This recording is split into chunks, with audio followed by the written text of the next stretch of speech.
Hi, this is Carrie, and this is my week 5 AHA.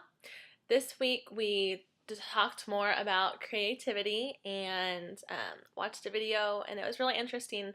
I especially liked the part where they were talking about the first time they felt creative.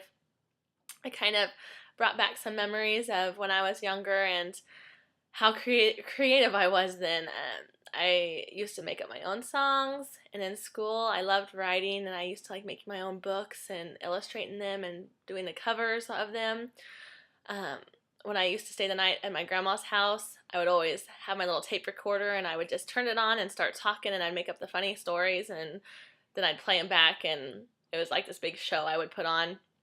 I also loved making little pop-up scenes, so there are lots of things I did that was creative, and also I danced for 10 years, so I was able to show my creativity and be creative a lot during my childhood.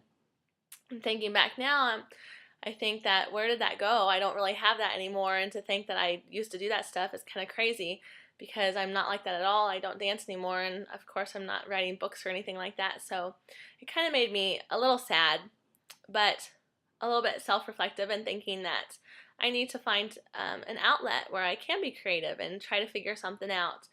I also thought about my own students, about how I highly doubt that they are home, making up their own stories and doing all this stuff because there's just so much distraction nowadays, even more than when I was little. And there's, video games and the Wii and all that stuff that they don't really have time to be imaginative, to be creative. They just, don't even know how to do it. So that makes me a little sad too. So again, I'm thinking the more they can be creative in my classroom, at least they get some chance to do that. We also had to look at a piece of artwork and make a screener. I chose to do Starry Night.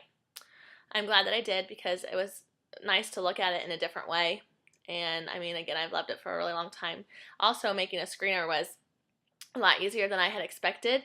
I think it's pretty cool. I don't really know how I could use it in my classroom, but I'm sure there's a way.